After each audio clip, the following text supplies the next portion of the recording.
from Spin Doctors and Trenton, right? I'm the guy, and this is what happened. So we get that phone. I leave my driveway. I guess it was September 6, 8. Actually, I believe it was 5 or 6. It was the first day of school here in Fort Lee. And typically on the first day of school, that first week, I wake up very, very early and just drive around town just to make sure that everything seems to be going in the right direction, just so the schools see that I'm out there, so that they see we're interested in all of it and making sure it's going well. And I noticed that when I pulled out of my driveway, traffic is completely backed up. And even when the light turned green, the cars weren't moving. And I knew that that was an issue. And I've been mayor for now 6 years, 6.5 years almost, and there were only 2 or 3 times when the traffic was at a complete standstill that deep into town. There were a lot of gridlocks. I'm not suggesting there weren't, but that was bad. So immediately we started to make a series of phone calls. I called the police chief and I said, Chief, look, what's going on? Is there a serious accident on the Cross Bronx Expressway? Is there, God forbid, a serious accident in Fort Lee? And all of this was a negative, but they said, Mayor, hold on, I'll find out. Within 5 minutes, he calls back and says, look, I'm going to tell you this, but I'm being told by the people I'm speaking to that this is all about you. And I said, Chief, you must not be talking to the right people. All I'm trying to do is get to school 4 and meet the PTA president who wanted to show me something there on the first day of school. It can't possibly be. 5 minutes later, the phone rings again. It's the chief. I spoke to a different source. Mayor, it's all about you. He says again. And so, as I told the U.S. Attorney's Office, and I told all the other agencies that have had a piece of me over the course of the last 6 months, we knew in Fort Lee that right from the beginning it kind of was apparently about me. And this is not a Christie bashing event. I'm not into that. If you know me for 30 seconds, I don't play politics. This isn't about woe is me. It's not about that. I'm just telling you what transpired.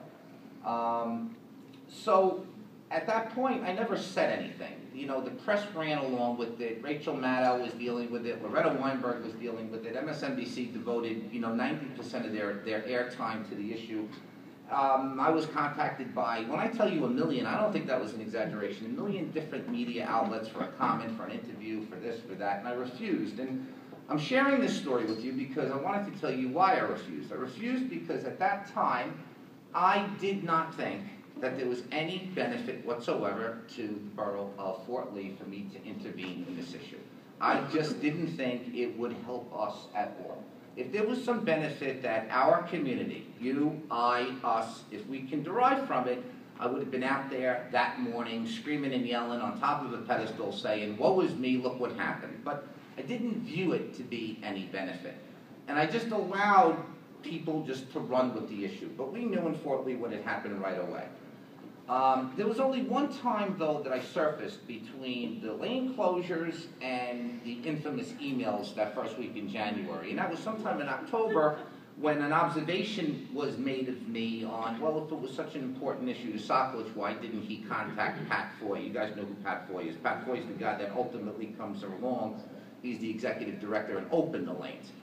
And the reason, and then I responded to that. The reason why I didn't contact Pat Foy is I had no idea who he was. We were always directed to contact the Bill Baronis and the David Wildsteins, the New Jersey representatives. And the way it works with the Port Authority is you are restricted to dealing with the highest level officers at the Port Authority that represent New Jersey.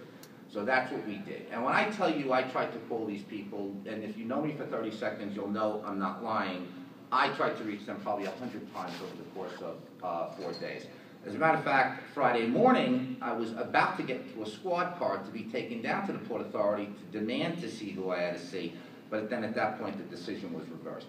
So other than that brief moment, I never surfaced, but then on January 8th, we all see these emails. Time for traffic problems in Fort Lee. It's going to be a tough November for that little CERB, and so forth and so on. So it was at that point that my threshold question as to whether or not to respond or not, again, whether it was in our best interest to respond. It was maybe in my political best interest to respond if I had some sort of stepping stone or if I had something else I wanted to do with my political career.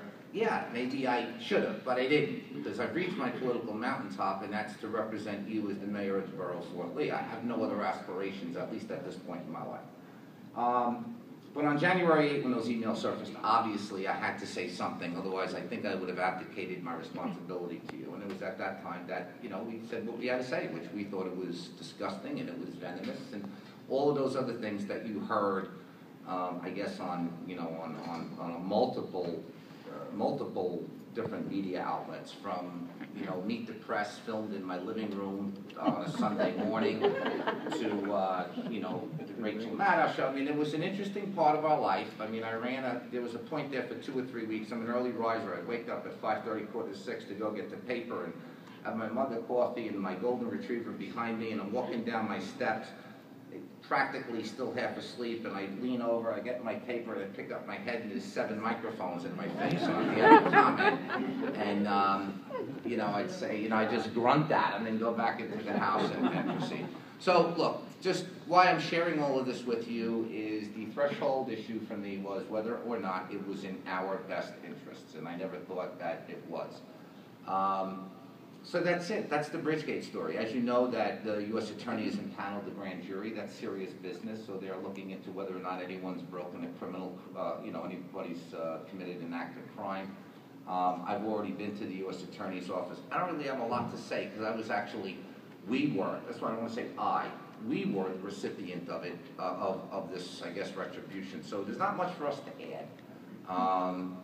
There was an overriding theme, though. Everybody kept asking me, did I think that there was more retribution on its way?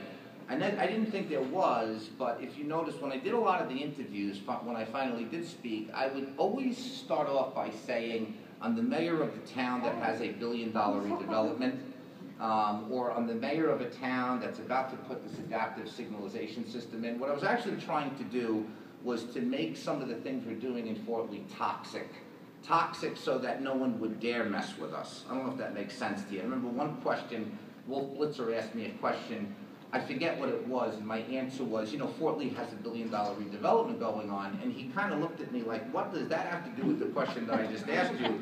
The idea was to just keep talking about it so no one would dare mess with us. And it's interesting because the adaptive signalization system that I'll talk to you about in a minute was just recently approved. And I think that to a certain extent, bringing attention to those initiatives while we were getting all of this national attention helped us in that regard.